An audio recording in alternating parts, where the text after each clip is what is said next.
Kui kogu teave on kogutud, annab ta selle juhtumi üles suuržüriile. 18-aastase Nolan Wellsi surma uurimine kogub hoogu, nagu nüüd teatatakse.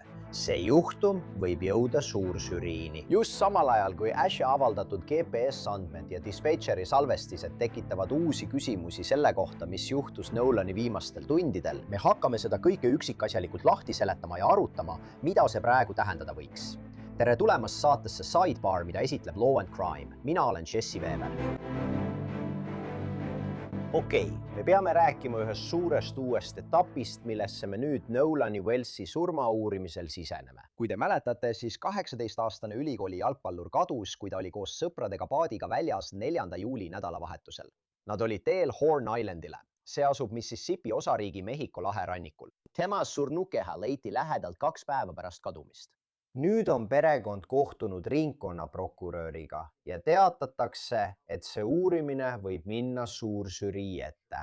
Kui see on tõsi, oleme ühe sammu võrra lähemal teada saamaks, kes, kui üldse keegi, vastutab Nolani surma eest või kas keegi pani toime kuritegusid seoses selle uurimisega. Ja olgu selge, ma ei ütle, et see nii on, aga kui kuulete teateid, et see võib minna suuržürii ette, siis sellele peate mõtlema, eks?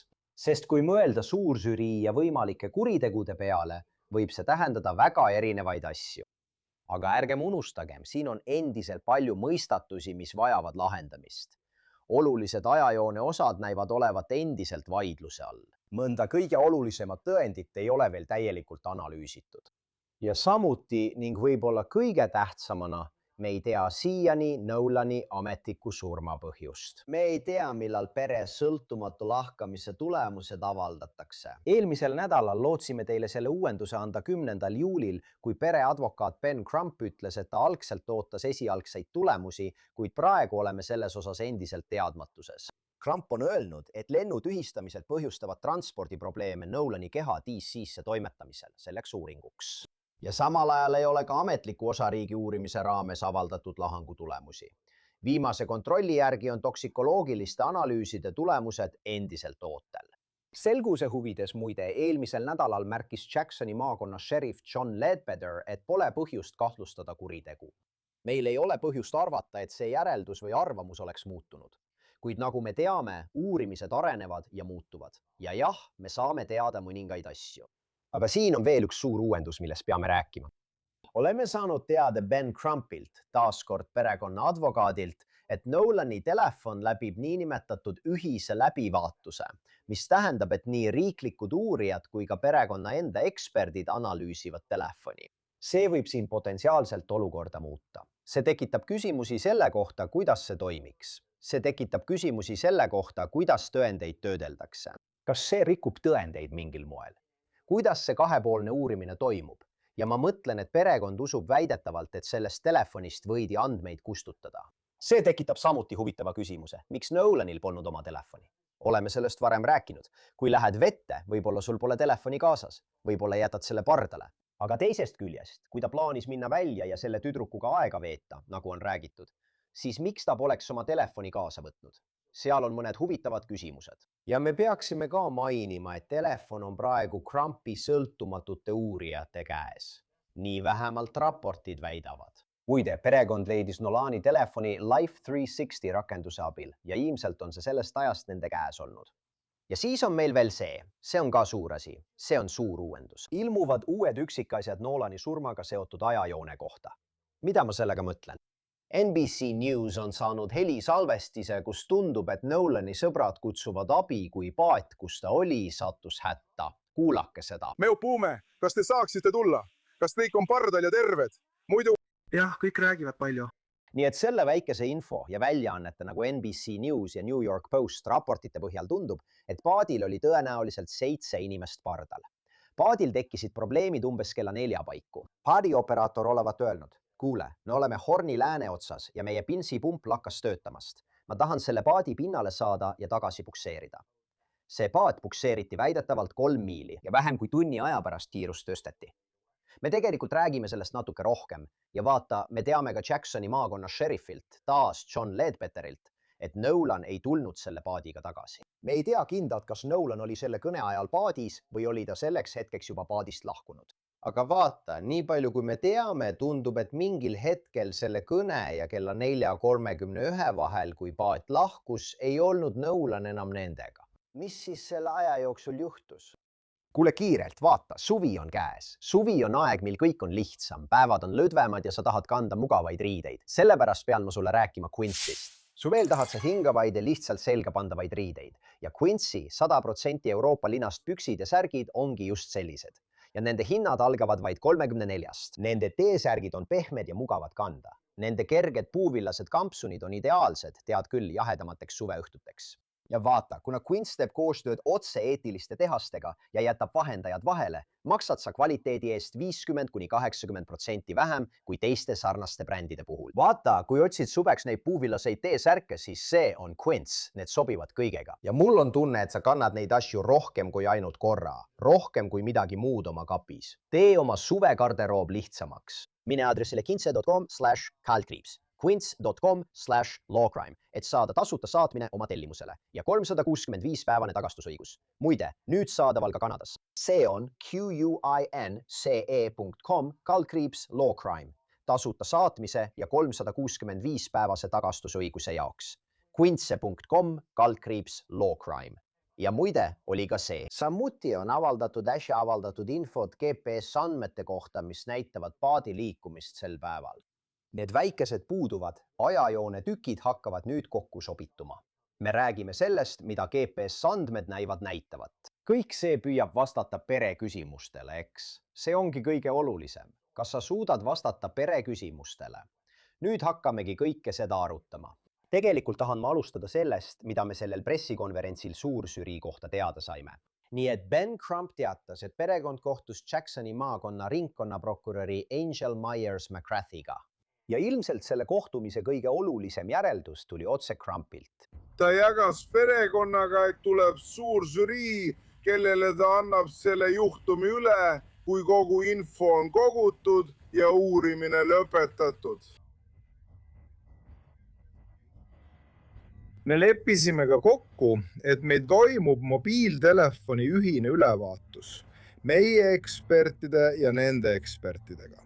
Advokaat Erik Herts aitab juhtida uurimismeeskonda koos endiste õiguskaitseekspertidega, kes aitavad meil mobiiltelefoni andmeid alla laadida. Nii saavad kõik samal ajal näha, mis mobiiltelefonis on. Me rääkisime ka sellest, et peame kõik detailid hoolikalt üle kontrollima. Ma tean, et me saame päevas umbes 50–100 kõnet. Inimestelt, kes olid Horni saarel. Inimestelt, kes tunnevad neid, kes olid Horni saarel. Ja seetõttu jääme kindlaks ning püüame jõuda tõeni, miks Nolan Wells on surnud. Nüüd pean ma midagi selgitama. See suuržürii ei tähenda, et kellelegi esitatakse süüdistus, kuid see tähendab ilmselt, et prokurör võib esitada tõendid grupile, kes otsustab, kas süüdistus tuleks esitada. Ja see muutub samuti küsimuseks, kas prokurör üldse sellega edasi liigub. Vaata, nagu me selles juhtumis varem arutasime, on internetis levinud palju valeinfot. Tead, meie eelmises osas käsitlesime seda viraalset videot, mis on ringelnud.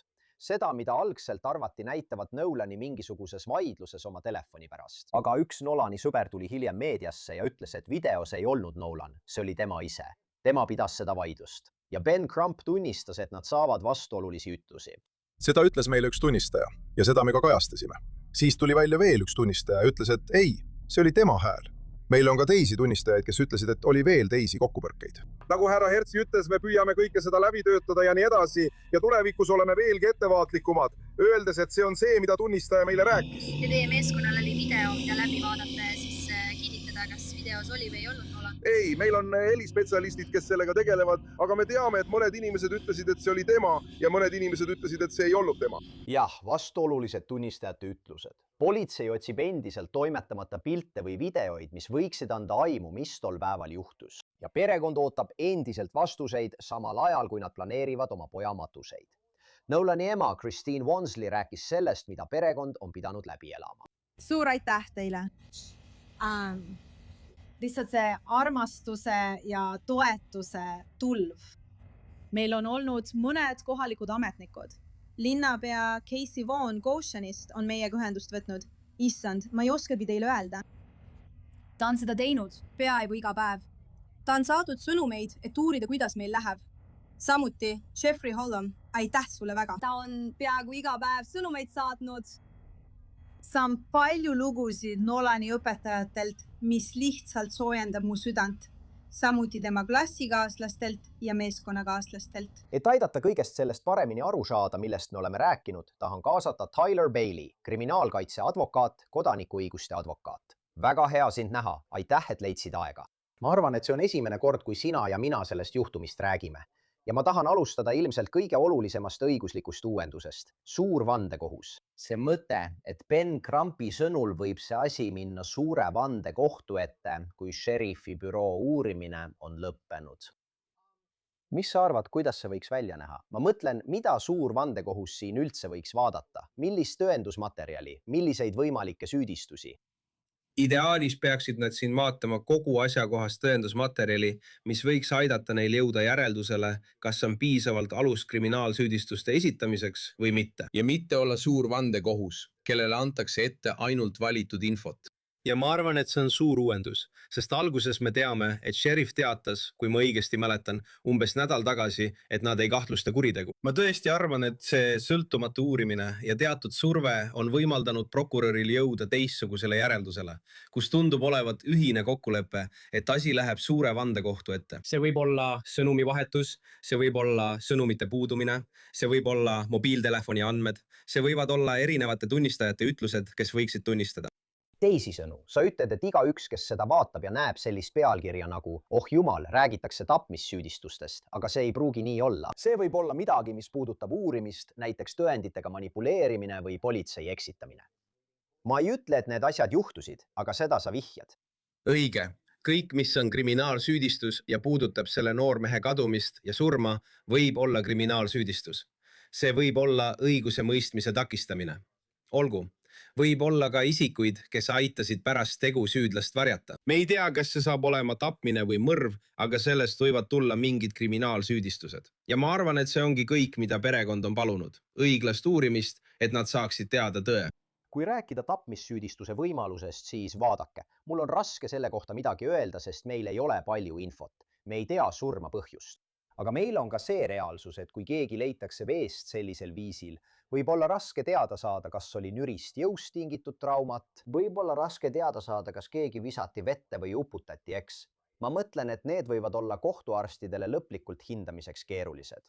Millised on võimalikud mõrvasüüdistused siin? Kas on võimalik käsitlus, et kui nad ei suuda tõendada, et keegi tappis Nolani, siis suudavad nad tõendada, et keegi oli mingil moel hooletu? Millised on võimalikud teooriad, mille põhjal võiks Nolani juhtumiga seoses esitada mõrvasüüdistuse? Ja jälle, ma tean, et me siin spekuleerime, aga ma lihtsalt püüan aru saada, kas me võiksime näha tapmist, surma põhjustamist ettevaatamatusest, mõrva.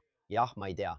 Noh, on veel palju, mida me ei tea, aga me teame, et on olnud väiteid mingi tüli kohta. Kas see oli Nolan, kes tülitses või keegi teine? Nii, et me ei tea, kas seal oli mingisugune konflikt või kaklus. Seega õiguskaitseorganid ei kuulanud juba järgmisel päeval üle inimesi, kes olid temaga koos, eks. Meile teadaolevalt ei ole õiguskaitseorganid ühtegi neist inimestest, kes olid seal saarel paadil koos Nolan Wellsiga üle kuulanud. Nii et me ei tea, mis juhtus. Kas see oli tüli, kas see oli kaklus, kas nad teadsid, et ta oli olukorras, kus ta ei suutnud ujuda ega end vees aidata.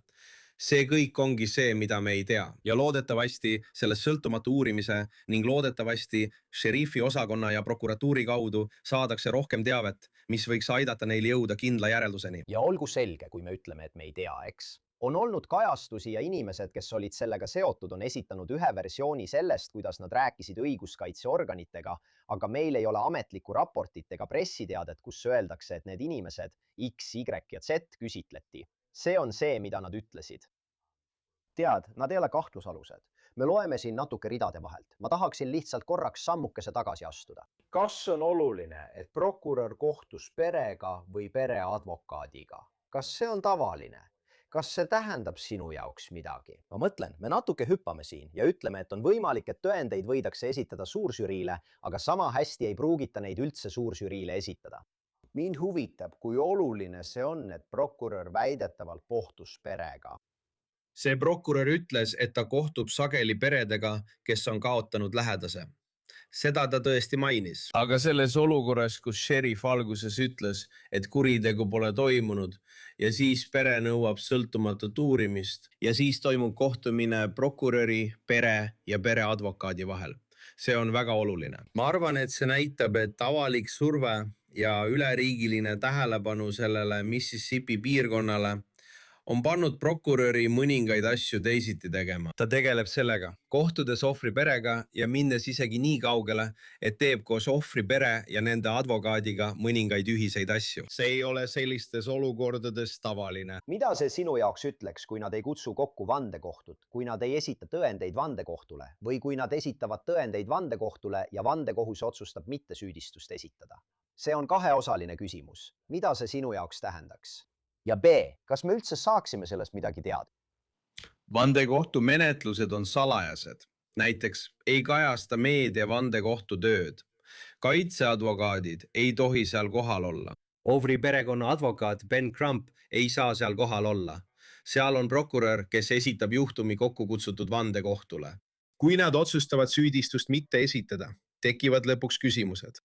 Inimesed võivad hakata mõtlema, kas sellele vandekohtule anti ainult sellist infot, mis viiks nad järelduseni, et puudub piisav alus arreteerimiseks. Aga ma usun, et kui nad leiavad, et esitatud materjalide põhjal on alust kriminaalsüüdistusteks, siis kinnitakse mõningaid neist kahtlustest, mis paljudel inimestel on selle juhtumi käsitlemise kohta. Ja kõik need lüngad, mis näivad olevat selles uurimises ja Nolani surmajärgsetes sündmustes. Aga on võimalik, et prokurör võib otsustada mitte minna vandekohtusse või isegi kui vandekohus esitab süüdistuse, kas prokuröril on juriidiline kohustus selle juhtumiga edasi minna? Prokuröridel on süüdistuse esitamise kaalutusõigus, seega ei pea nad vandekohtusse minema. Minu arusaamist mööda on nad tegelikult jõudnud ühisele kokkuleppele, et nad esitavad mingil moel vandekohtule tõendeid. Kuid prokurör võib öelda, et me otsustasime seda mitte teha. Me ei usu, et siin oleks midagi. Neil on kaalutusõigus esitada süüdistusi, mitte esitada süüdistusi, esitada tõendeid vandekohtule või mitte. Kui kaua tavaliselt kulub vandekohtul otsuse tegemiseks pärast seda, kui juhtum on esitatud? See tõesti sõltub. Ei saa öelda kindlat aega. Oluline on, kui palju tunnistajaid vandekohtu ees tunnistab ja kui palju tõendeid neile esitatakse. Seega on praegu veel liiga vara spekuleerida, kui kaua vandekohus koos istub või mida nad kuulavad. Aga ma arvan, et on mõned asjad, mis näitavad, et nad ei pruugi veel seal olla.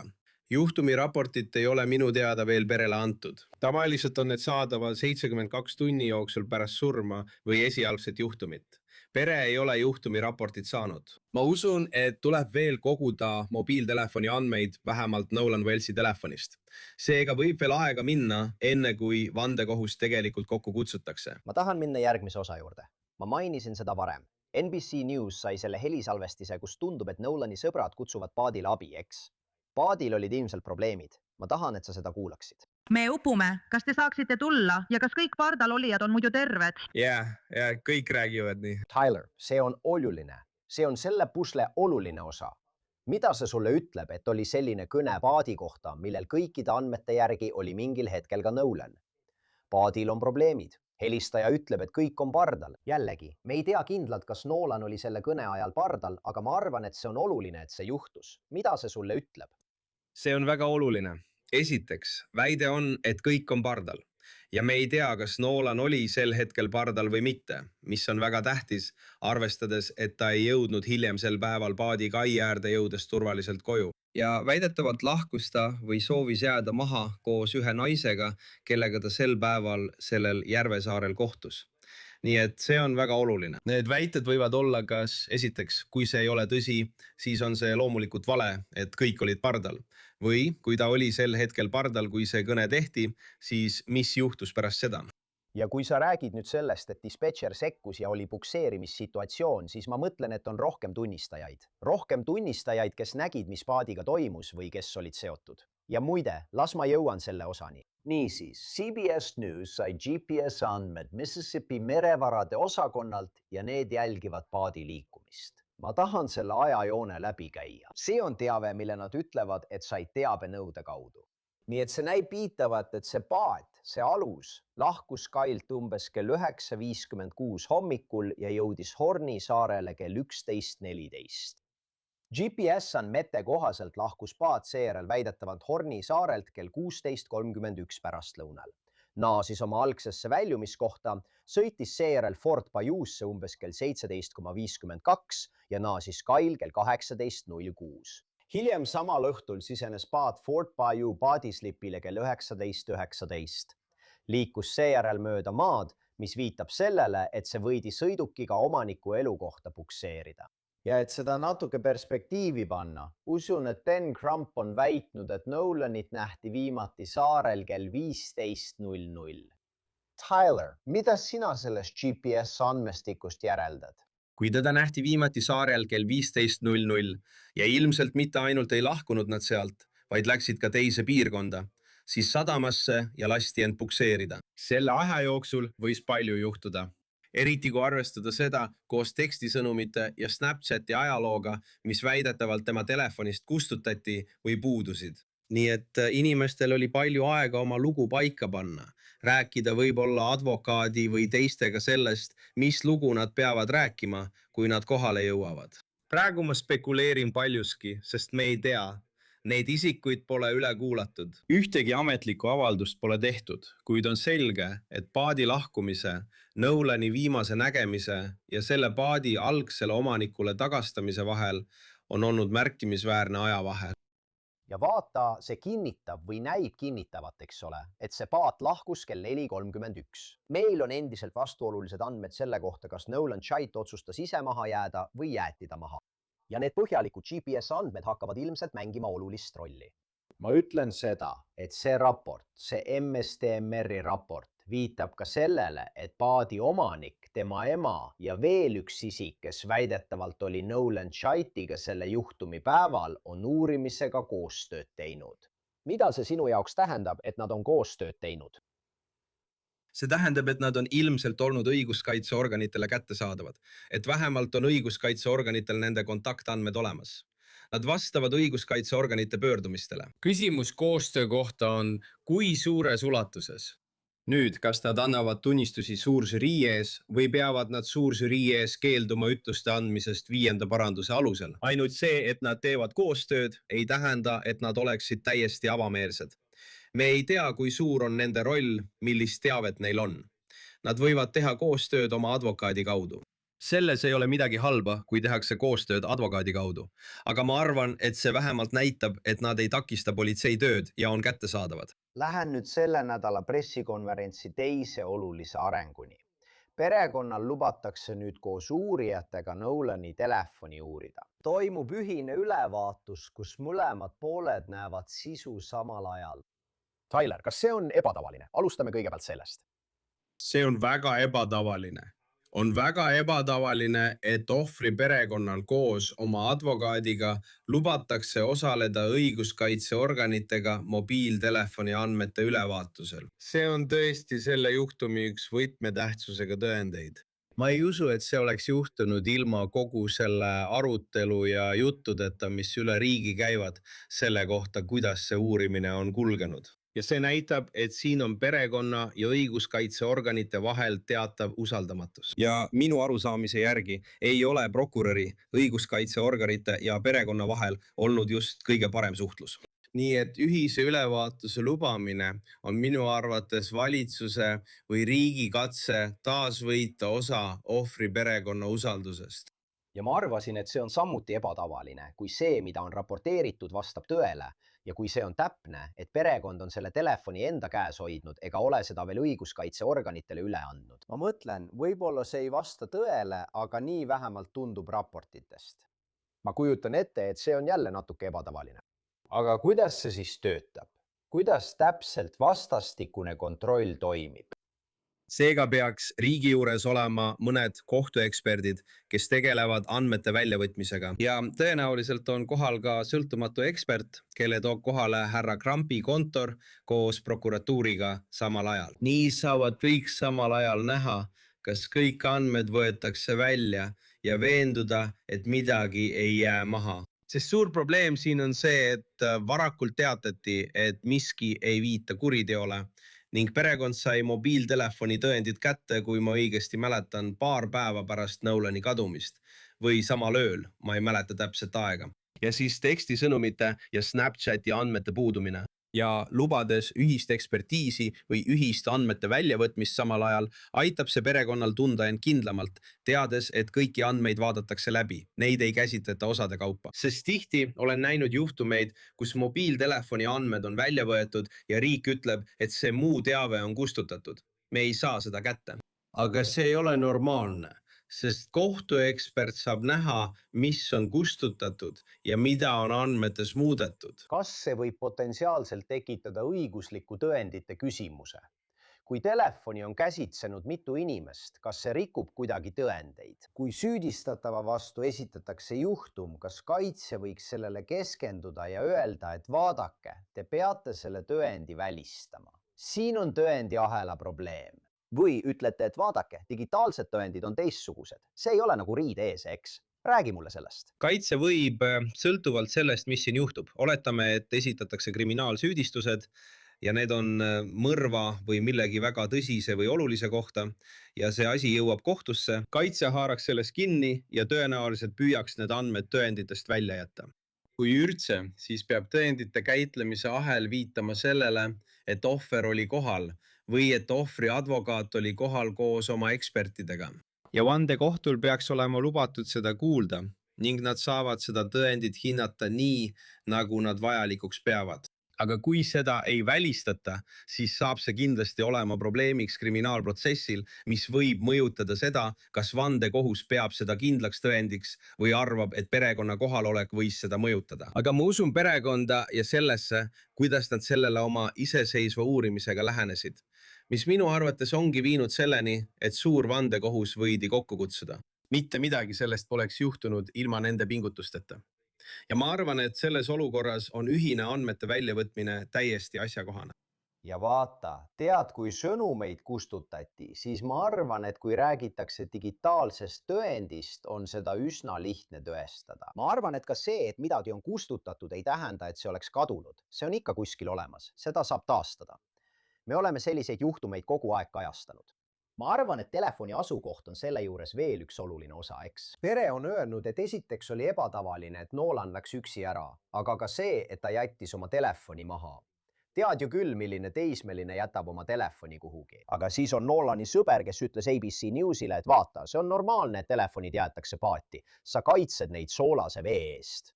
Ta ütles, et kõik nende sõbrad olid seal. Nad ei suhelnud kellegi teisega. Kellega nad siis veel räägiksid? Ja ta ütles, et kui Nolan paati läks, pani ta oma telefoni paadi armatuur lauale, koos ilmselt veel 15 telefoniga. Kuidas sina seda näed? See ei ole tavaline. Ma mõtlen isegi, kui arvestada sellega, mida oleme kuulnud, et seal oli noor naine nimega Katie, kellega ta kohtus ja kellega ta tahtis rääkida. Siis võiks arvata, et ta tahaks hiljem talle sõnumeid saata või temaga ühendust võtta. Ma ei tea eriti palju 18-aastaseid, kes ei oleks oma telefonis kinni. Ja isegi kui nad panevad oma telefoni kuhugi ära, siis kui nad kavatsevad maha jääda, võtavad nad kindlasti oma telefoni kaasa.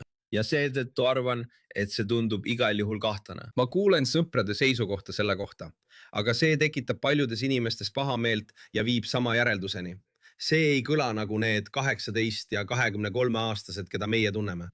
Neile meeldib, kui telefonid on neil kaasas ja hoida neid enda lähedal. Üks asi veel, mida ma tahan sinu käest küsida lahangute kohta, eks? Siin toimub kaks asja. Me ootame mõlema tulemusi, eks? Me ootame osariigi lahangu tulemusi. Tundub, et nad ootavad toksikoloogia aruandeid. Aga siis perekond üritab kõigi teadete järgi teha seda sõltumatut lahangut Washingtonis DC-s. Mida peaksime mõtlema nende võimalike 2 Nolani lahangu kohta? Kui nende lahangute vahel on suur erinevus, näiteks kui osariigi lahang näitab lihtsalt uppumist, ilma ühegi tõendi või märgita kuritegelikust sekkumisest, kägistamisest või võitlusest. Kui aga pere sõltumatu uurimine näitab vastupidist, siis ma arvan, et see tekitab kahtlusi. Ma arvan, et arvestades ajaloolist tausta, kuidas asjad kahjuks lõunas on olnud ja millega me siiani tegeleme ning seda, kuidas see uurimine on kulgenud, tundis perekond vajadust teha oma iseseisev uurimine. Ma arvan, et toksikoloogiline raport saab samuti olema kõnekas, sest kui sa oled vees ja sul on alkoholi veres, võib ujumine ja muu selline olla raskem. Seega saab toksikoloogiline raport olema väga oluline. Ja rohkem infot lahangu kohta, tema tegeliku surma põhjuse kohta on oluline mõlemale poolele. Kas riik näeb seda kui tõendit kuriteo kohta või perekond näeb seda pigem nii? Tõend selle kohta, et riik ei teinud põhjalikku uurimist ega olnud valmis süüdistusi esitama. Ma arvan, et ma ütlesin seda juba alguses. Vaata, need on suured arengud. See on selle juhtumi jaoks kriitiline aeg. Ma lihtsalt loodan, et perekond saab vastused, mida nad otsivad ja me hoiame sellel silma peal. Tyler Bailey, aitäh, et võtsid aega. Ma tõesti hindan seda. Igal ajal. Ja see ongi kõik, mida meil praegu siin Saiparis teile pakkuda on. Suur tänu, et meiega liitusite. Ja nagu alati, palun tellige meid YouTube'is, Apple Podcastides, Spotify's või kus iganes te oma podcaste kuulete. Samuti saate meid vaadata NBC Peacockis. Kui soovite mind jälgida, siis X'is, Instagramis või minu News Nationi saates Jesse Weber Live esmaspäevast reedeni kell 23:00 idaaja järgi. Näeme järgmine kord kõik.